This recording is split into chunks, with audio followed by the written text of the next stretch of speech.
Welcome to Rainbow Soul Podcast, where our Soulstrology comes forward to help you manage your everyday life, with forecasts and deep dives on natal charts and queer perspectives on the planets, transits, and more. A group discussion about upcoming transits with tips on how to read these transits in your own chart. Hollis offers years of wisdom and natal chart knowledge with Bright Hawk's positive perspective and Lacrosse's inquiry. We offer the complete queer astrology experience. Welcome to Rainbow Soul. Please help us by subscribing, sharing, and commenting and reviewing. You can also learn where else Rainbow Soul is offered on our website at rainbowsoul.show.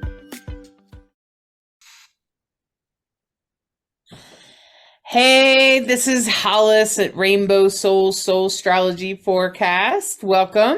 This is our forecast for May 8th through the 14th. And I'm Hollis Taylor. I'm one of your astrologers here today. And I just want to let you know that you can book a regular, astrology reading or many other types of readings at my website, divineandrogen.com, which is in the description. Hi there, I'm Bright Hawk, musician, storyteller, astrologer. I don't usually call myself that. I'm just really, we've been doing it a long time, but you're such a great reader. I consider myself a very junior. You are great. You're very great. much apprentice material. Astrology is so much fun. It's so much fun to learn. It's great to have you all here at Rainbow Soul Astrology. If you want to learn more about me, you can always check me out at brighthawkproductions.com. You can get my book, The Dancing Hippo, a gender-neutral book, a story about resilience. The ebook's also available on my website, which has original music and songs and, a lot of fun because Hollis is my live action character. It is fun. It's got little videos in it. And, the hippo's dancing under the moon. So it's all related to astrology, too. It's true. Doing the moon. And I'm Lacrosse. I'm back this week. I wasn't here last week, but I'm here this week.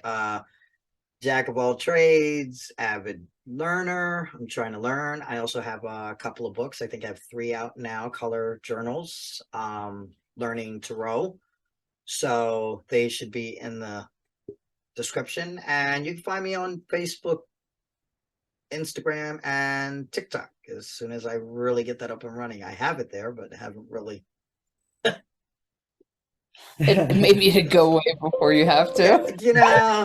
It's like, I'll get there. All in time. Oh.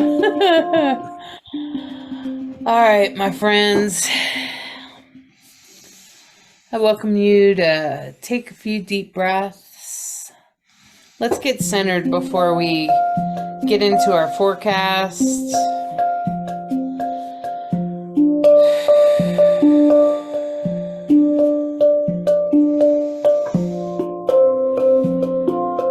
Take a few deep breaths.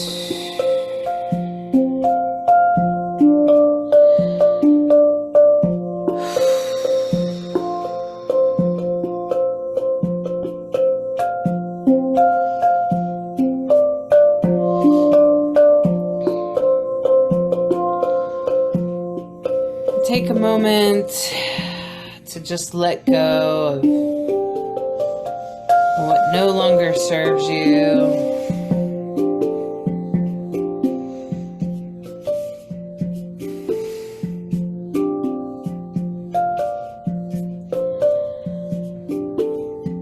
And I want you to imagine yourself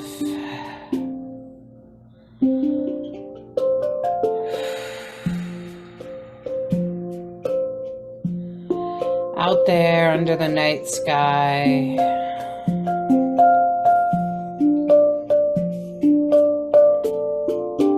staring up at the moon, that shiny, beautiful, bright surface.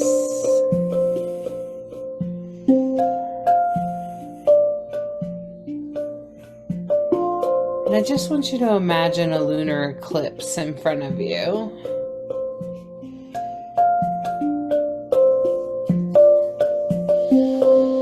The a slow movement. In case you've never seen one before, there's usually a darkness that kind of slowly moves over the sun or the moon.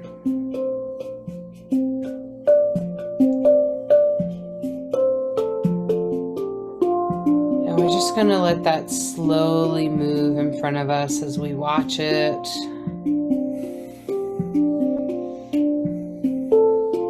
And as you watch it, I want you to imagine that the world is turning at the same time. Very slowly and gently. Slowly pushing you towards the next most important thing. Pushing you towards something a little bit better, a different perspective, a different path.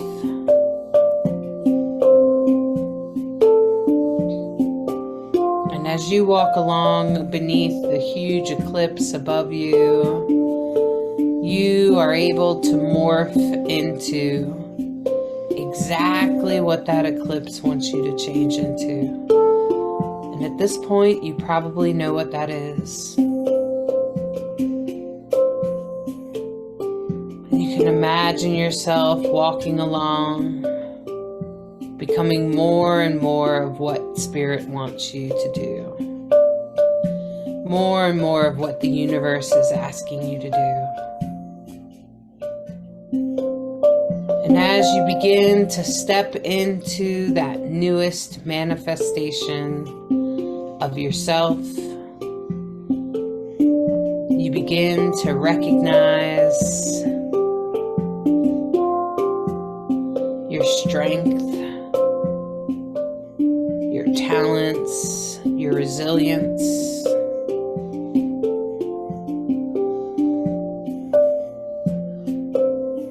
And as you embrace this new version of yourself, the eclipse begins to switch to the other side, and you begin to walk in your newest self.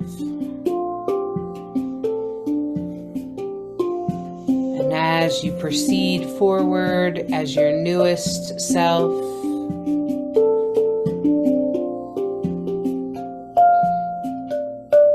and the eclipse begins to end and complete itself,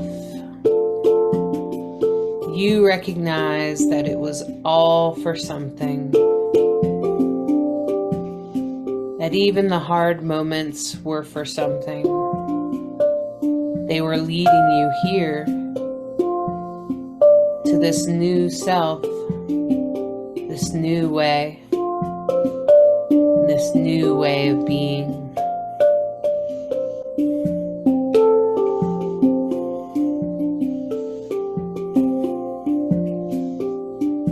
Take a moment to give gratitude for your resilience and your strength, your wisdom, and all that you've gained in this most recent transformation.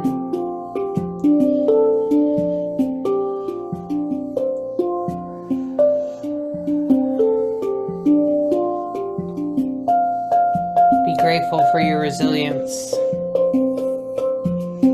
Grateful for your strength, and find gratitude for everything you go through.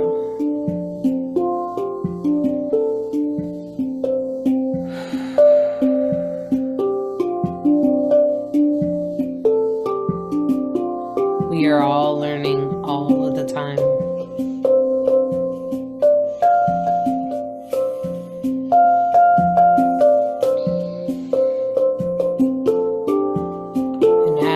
Finish up and you blow a kiss to the moon of gratitude for this transformation. You pull back into your body, back into your toes, yourself.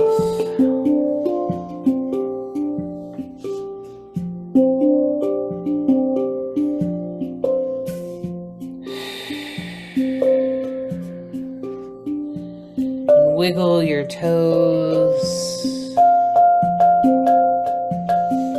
And become present in your body.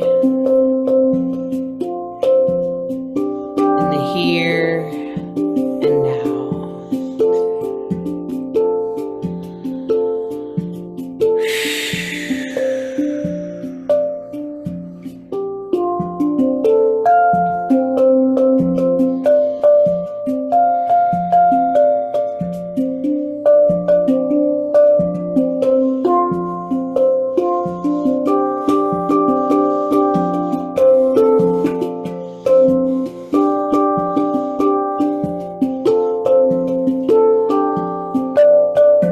Roll back your shoulders and find yourself present in your body.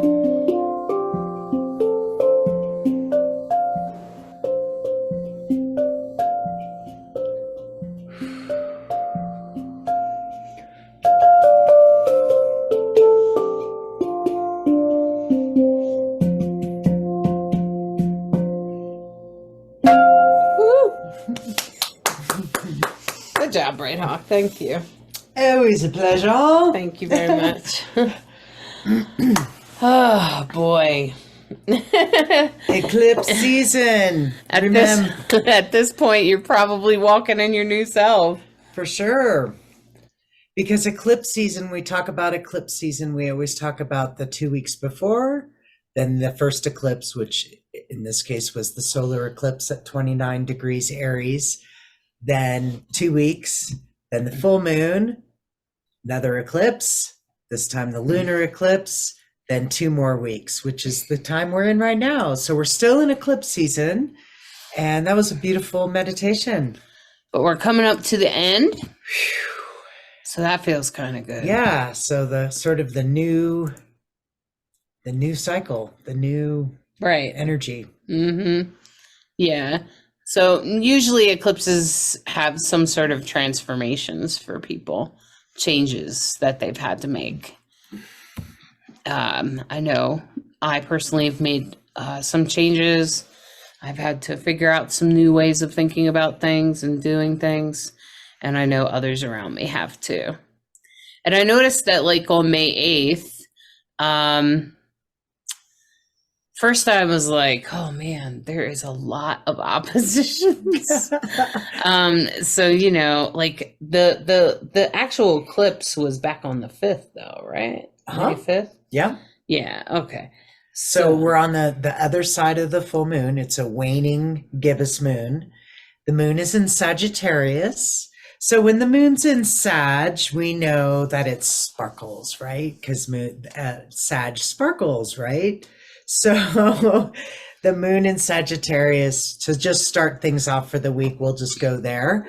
And the moon in Sag is adventurous, and it's optimistic and exuberant and open-minded, because remember, Sag is a mutable sign. It's a fire sign. It's mutable.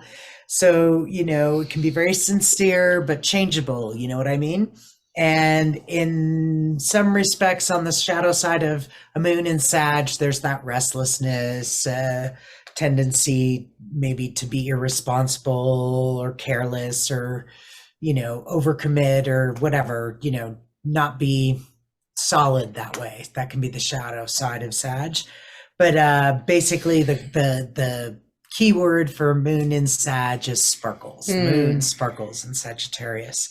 So when we start off, we have the moon in Sag, and it's trining Jupiter, you know, and we know that whenever it's a trine to Jupiter, it's a blessing. Especially since it's in Sag. It's a bigger, right? And then, right? So, and the moon being in Sagittarius, the ruler of Sagittarius, of course, is Jupiter. So to be in a trine with Jupiter is yummy energy, big blessings right there. Mm-hmm.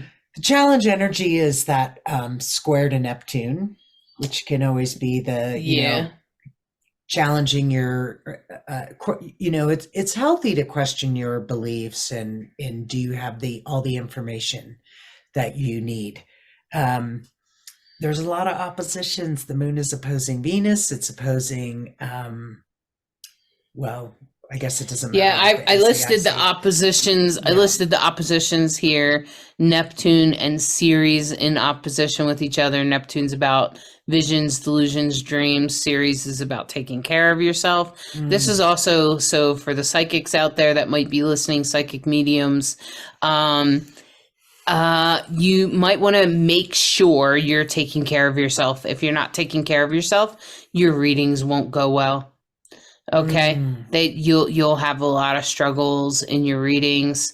So I'm just going to tell you that now, because Neptune rules psychic type of behavior, psychic abilities, and Ceres is all about nurturing ourselves. So make sure you're doing something to take care of yourself. And then Moon and Venus, which I think you said, right? Opposing Venus, yeah. Yeah, Moon in opposition to Venus. That's, again, intuition. And Venus is all about self-love and beauty. So make sure you're spreading the message of love. You know, if your ego's too big or something like that, it's not going to go well, again, for readers and anyone relying on their intuition.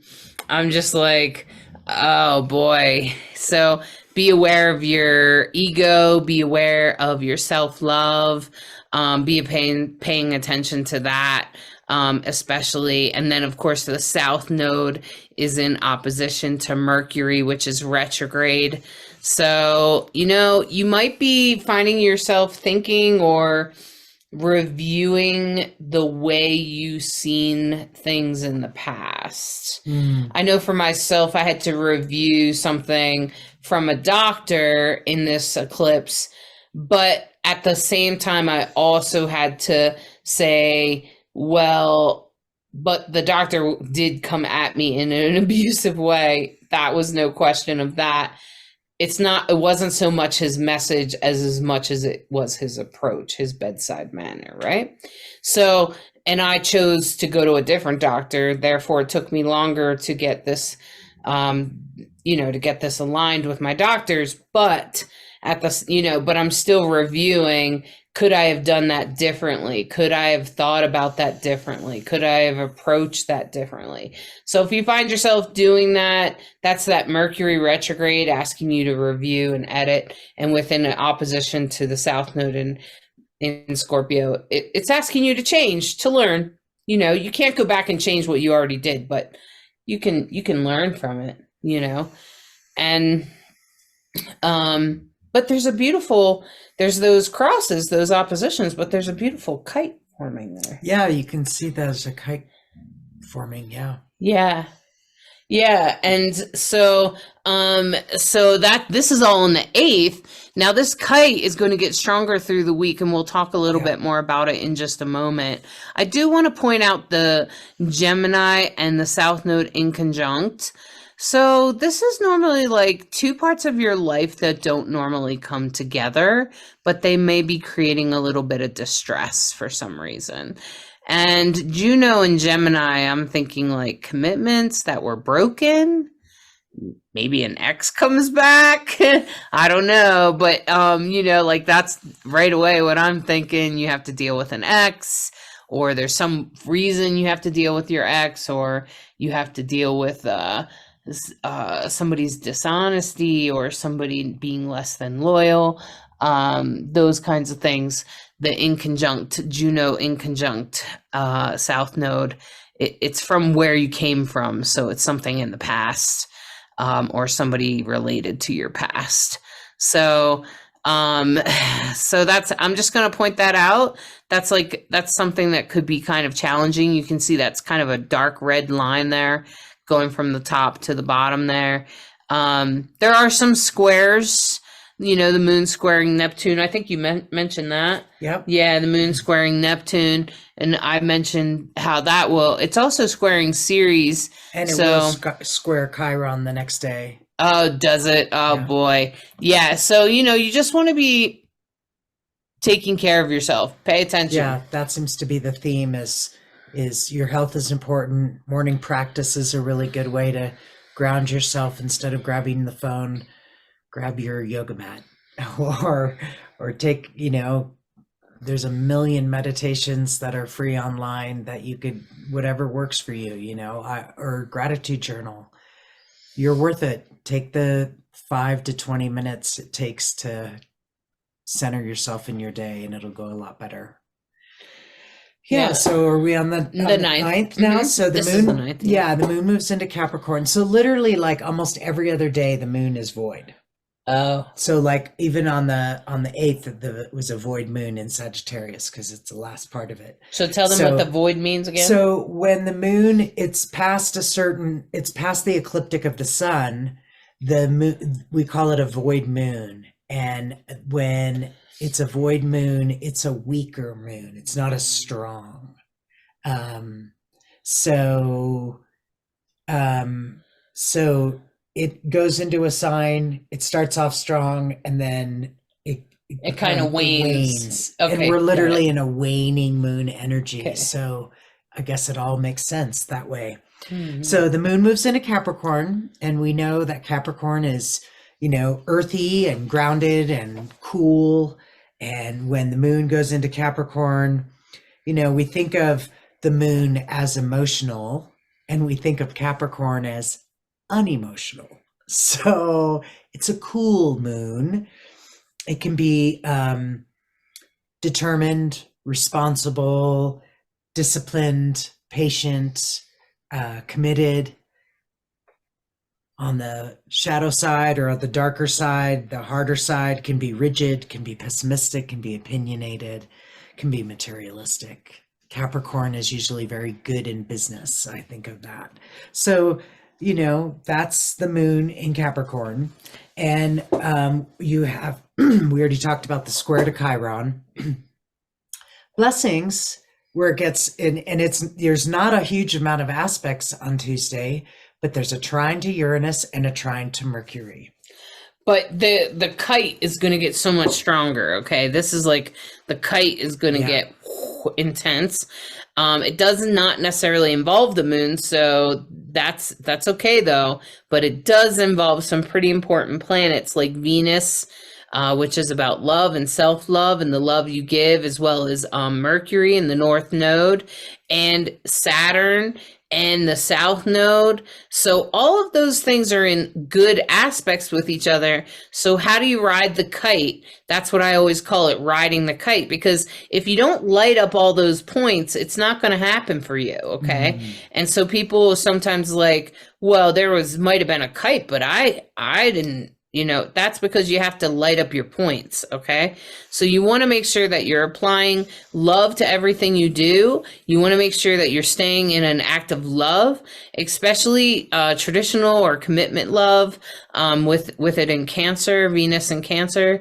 And you also want to make sure that you're applying love to home and love to yourself. Okay. So you want to be living in a way of love.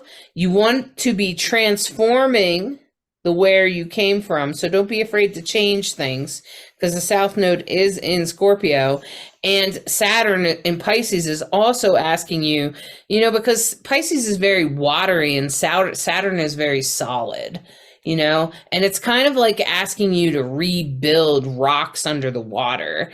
Like if you've ever done that, like sitting in a river or something and just playing with rocks, Saturn is asking you to build a foundation underwater. So in your emotions, allowing the water to flow through it in a way that you can still build it. All sort of also engaging your future and what you've had to review or edit, especially in this Mercury retrograde. So whatever you've had to go back over and been like, that's not true, or that is true, or wow, I missed that. Those are the kinds of things you're going to want to revisit, especially if they have something to do with your future and where you're going. Because if you can engage all those points, you'll ride the kite through this week in a really good way, and you'll walk in that eclipse like we did in the meditation. you'll be able to walk smoother, knowing that you made the right choices, knowing that you are doing the right thing, you know? So try to engage all of those parts. Don't forget about Venus. So, and I think with the kite getting stronger and stronger through the week, and all those sextiles too, you can see the moon will also be sextiling Saturn there and the South Node. So your intuition, follow your intuition, especially when it comes to what am I supposed to change and what's the new foundation look like. Follow your intuition, follow what feels right. Now remember, in a kite, there's always a grand trine. There's always a grand trine. And a grand trine is a blessing. So you want to make sure you light up all those points. That's the thing about a grand trine. If you don't light up all the points, you don't get the blessing. So that's kind of how it works. And, you know, that strong trine with moon trining Vesta up there. And I think it's also, and Mercury, huh? So I think so. Mercury, moon, trine, Vesta. Yep. But not the moon, not quite. You have the moon opposing Mars. Vesta and Mercury. Sorry. Vesta and Mercury. Okay. Is moon opposed Mars on the next day? Yeah. Okay. Let's go to the next day. Right. Yeah. So then we start to have a T-square that plays out for many days, maybe even a week, that involves Mars, Jupiter, and Pluto. And when the moon conjuncts Pluto, it's part of that same T-square. Oh, okay. I see it there. It's lightweight here, but I can imagine it getting darker as the moon moves around. Yeah, because it goes on for days. Right. And we're on the 10th, right? So now the moon is still in Capricorn. Remember, it's still a waning moon, and now it's a void moon in the latter part of Capricorn.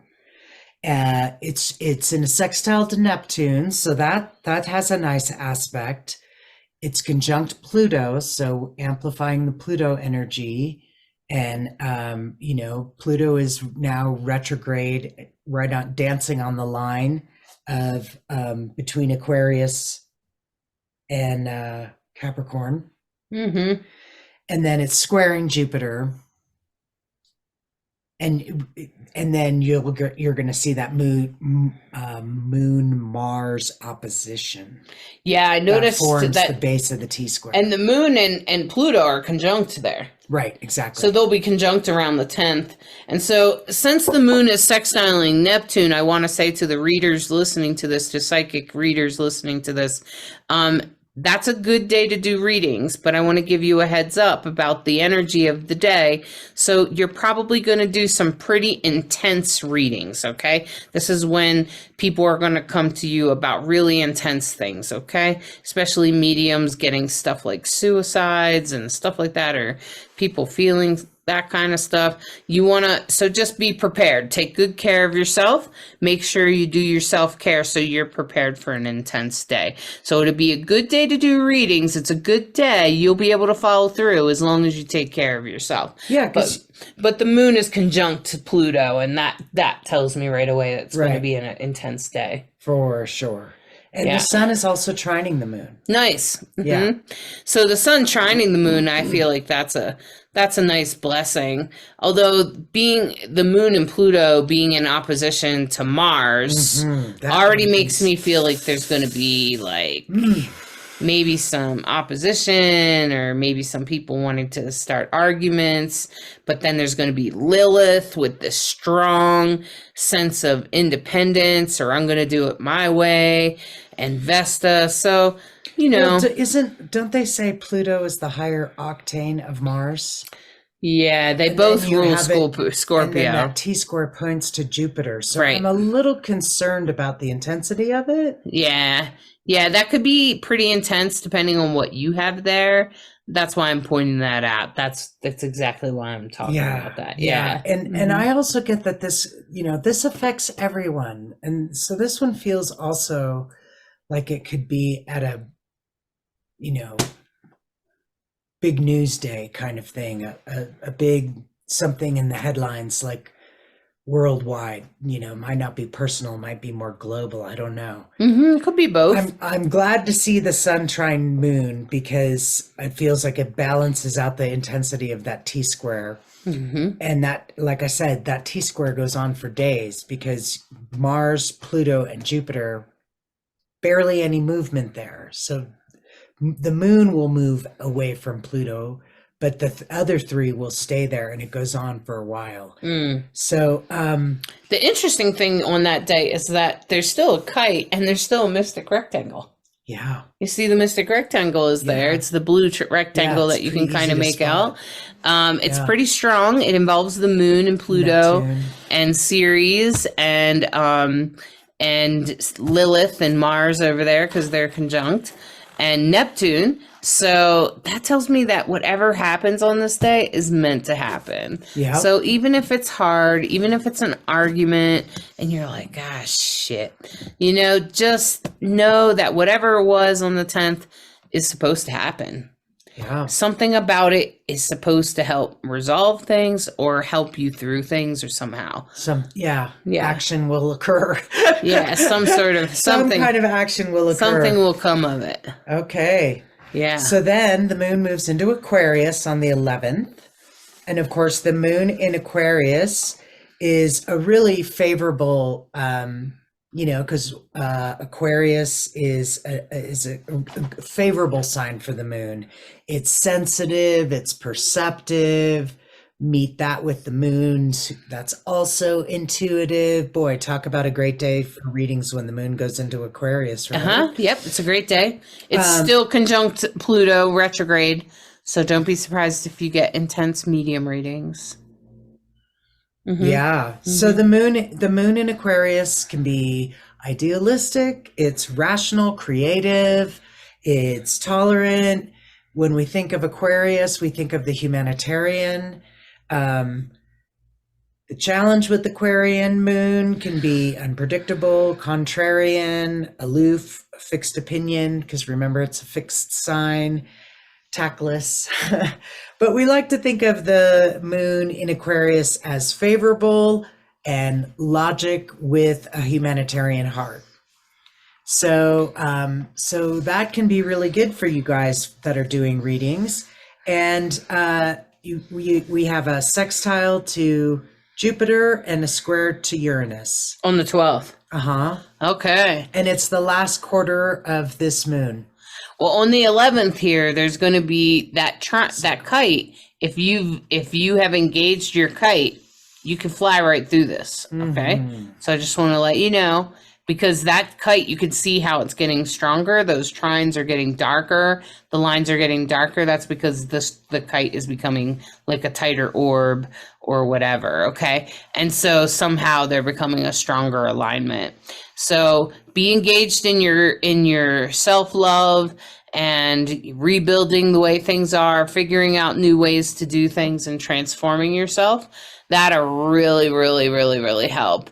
And check into your strategy. Make sure you've mastered a new strategy to rectify that square over there on the left with Pallas Athena and the North Node up there. The North Node is at the top. It's kind of looks like a horseshoe, like that. And it's conjunct Mercury in retrograde. So it's asking you to review something about your future. And Pallas Athena is that diamond looking cross thing on the left there on the line that goes over, that's an arrow. That's Pallas Athena, and there's a red line going up there. That's the square. A square is manageable. You can manage it. It's hard, but you can, if you make some changes, you can change the way you've been doing things, okay? Because it's also squaring the South Node, which means it's an old way of doing things, but you've figured out a new way. Yeah, with the moon squaring Uranus, it's the unexpected. You might be asked to make have to deal with something unexpected and make a decision based on the new information. Okay. And then you said the 12th, you got the... So you still have that T square, Mars, Jupiter, Pluto. And then on the 12th, we already talked about that. Yeah. So the moon, are we going on to the 13th then? Yeah, I don't have the 13th. I The have moon moves into Pisces. Again, we're still a waning crescent. It's the last quarter of the moon. Trine to Venus. Nice, nice, And a nice. sextile to Mercury. So nice flowy energy on the 13th. You still have that T-square with Mars, Jupiter, Pluto. So, action around that. But you can master it. It's a T Yeah. square. You can master it. Hmm. Yeah, and then on the 14th, again, the moon goes void, and you have the sun trining the moon's trining Mars. So nice weekend, and a sextile to Uranus. Nice. And then you also have, which also this one plays out for over a week, that cradle that you can see, which involves Mars, Pluto, Neptune, and the sun. And of course, a cradle is the universe is holding you. Again, it's those same points lighting up Mars, Pluto, Neptune, and the sun. So depending on where you, how some of this might light up your chart, we're coming on the other side of the eclipse. Definitely have had some real positive energy about reviewing your future plans, and now the universe has got you. It's in a beautiful little cradle there, and a nice weekend, I'd say, wouldn't you? Yeah, I'd say really great intuition as well. But the oppositions could propose a little bit of challenge if you're not taking care of yourself. Sure. So readers and other people, just make sure you're taking good care of yourself. Because if you're not, it's going to be more difficult. It will be harder to deal with things. You'll struggle. And that's what I'm saying is you got to take care of yourself. So if you find yourself struggling, ask yourself what it is you need to do for yourself. How can you help yourself more? A lot of us are not always sure if we're taking care of ourselves in a good way. And that kite is still flying. So you just have to ride the kite in a good way. And the best way to ride a kite is to light up all the points. For sure. So practice self-love. Yeah, that T-square with Mars opposite Pluto with Jupiter on the T, I really feel like that's transformation talking to action. Mm-hmm. So it looks like it's over by this very last what day. kind? Nope. Okay. What kind of action is it? Are you be willing to transform? Be willing to take action. That's what I'm trying to say. Okay. Stumbling over it, but there it is. As life asks, don't sit on your hands. If there's something that that's being asked of you and you're like, oh, okay, do it. Just do it. Okay. Don't you think? I think so. Yeah, I think T-squares is the best thing to handle any square, especially T-squares. Is to just try to figure out the best way to get through it and try to change. Be willing to change. That's that's the vibe I keep getting is now's the time to make those little minor adjustments, which can be really major adjustments if you're, paying attention. Right. Yeah, can be. Especially with an eclipse. Yeah. It's probably major. It's probably huge. What an eclipse is, and with retrograde, that's what retrogrades are for. It's time to review, time to, okay, wait, what do we need to do to course correct or, adjust as we have new information. So I think it'll be a good week and a good weekend. Yeah. And is there anything you want to add or tell us about the season? Well, we're still with the beaver. We're still with the beaver. I found something interesting. You kept talking about self-love, and how do we do that? And the beaver will constantly build. Even when it breaks back down, it'll build. And I think that's building these dams or whatever it is that they build. It's not just building, stopping things from going out or coming in. It's setting up boundaries. And I think one of the biggest things of self-love is setting up boundaries. And that's, not allowing a lot of the outside influence to come in and I guess mess up your peace or mess up your mojo or whatever it is you're doing to get to that self-love. So I think with the beaver, just keep building, even if you have to rebuild, keep resetting those boundaries. And you were talking about revisiting, it's the same thing. If it gets broken down, they go back, we got to rebuild, we got to redo this. Okay, how can I do it better this time so that it doesn't break down? So I think that's a pretty important message that the beaver is giving. At least that's what I'm getting. I'm like, okay, rebuild and set up more boundaries and much, much more. Boundaries are definitely an act of self-love. Yes. Oh, for sure. For sure. And I just want to say, like, you can always know if you don't know where your boundary is, and then you're interacting with someone and it pisses you off, they found a boundary. Yep. And you can thank them for helping you find it. And then you could just let them know that they've crossed over a boundary, that you didn't know it before, but now you do. And so you need them to not cross over it anymore. Yeah, I always say you always know what you want by what you don't want. Yeah.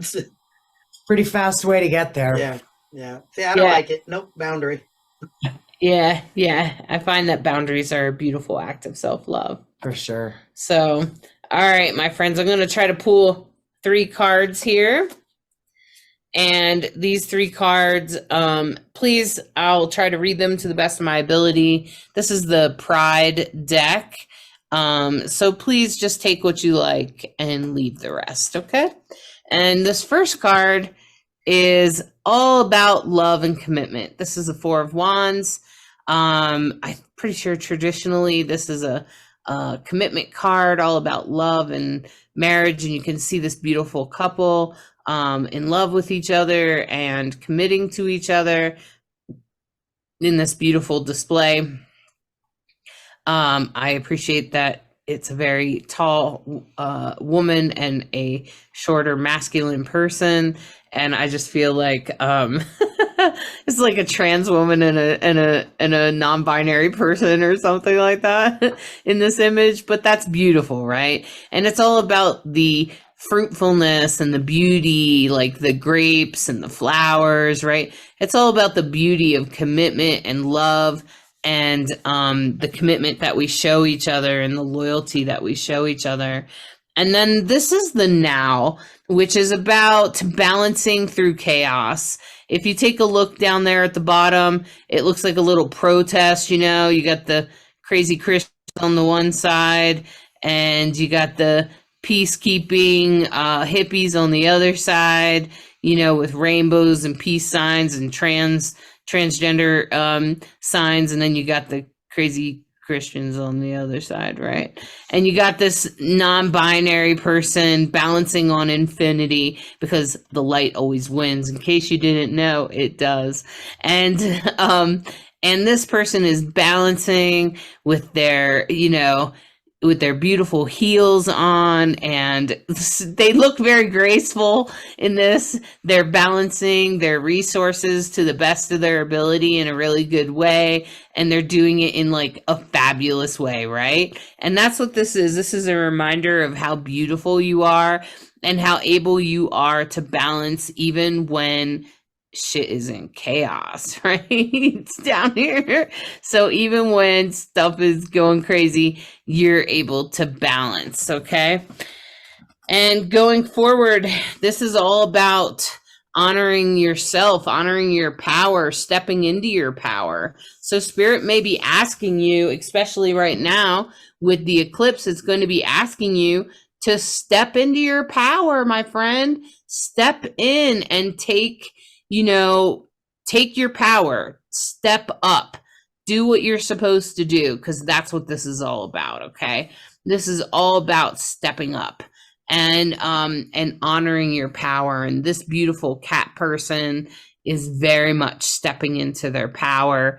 They have the arrow, the wand, which is all about setting intentions, and the light and the fire. And that's exactly what this is about. This is about setting your intention and going forward with your with your power.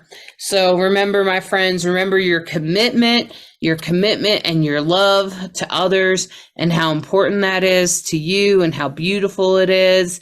And remember that you even are able to be as graceful as this beautiful human being, balancing on the infinity sign. Even in the face of chaos, even when stuff is going crazy, hold on tight, because you're going to have to also step up into your power, but you'll be ready. You have the light within you. You have everything you need. This is a reminder. You have all you need to step up into your power. You got this, in other words. All right. Great reading. Very good. Very good. Thanks. Great. Gives you hope. Right? That we can all step into our power. Yeah. The time is now. Well, I would love to see more people step up into their power. I think the world would be a better place as a result. More people set boundaries. More people did acts of self-love, and more people said, hey, I'm good at that and I can do that, instead of I suck at everything. I think the world would be a better place. Oh, what is that kite that we've been talking about all of the program? I want to say, come fly with me. Exactly. Put on Frank Sinatra and get your flying music on, You can do it. You can do this. Yeah, step forward in this eclipse. Let it pull you forward. Don't resist. Don't resist the changes. If you're still resisting the changes, let it go. Just step forward. Just accept what you have to change and and go forward, because that'd be the best thing you'll do. Yeah, go for it. All right. Well, please subscribe, like, share. We appreciate you listening. Let us know that you're listening. Just say hello. Yeah. Reach out to us. I love knowing that there's listeners out there. We love to know who's listening. What's your favorite part? Thanks for sharing the podcast. And we appreciate you. Good luck and take good care, and tell us where you're listening from too. That's fun. Yeah. All right. All right, my friends. Bye-bye. Thank you for listening to this week's Soulstrology and subscribing, liking, sharing, and reviewing. We hope you enjoy this dose of Soulstrology and encourage you to embrace the week ahead with an open mind and heart, so that you may integrate the deepest of lessons from the stars. Take a moment to step outside and honor the planets, stars, and moon in the sky with your heart. Integrate the messages that resonate and leave the rest for someone else. We deeply appreciate each and every one of you. Always remember that you are a perfectly unique human with an exclusive star map of your destiny, your soul purpose, and your heart's desire. Thank you again for tuning in to Rainbow Soul.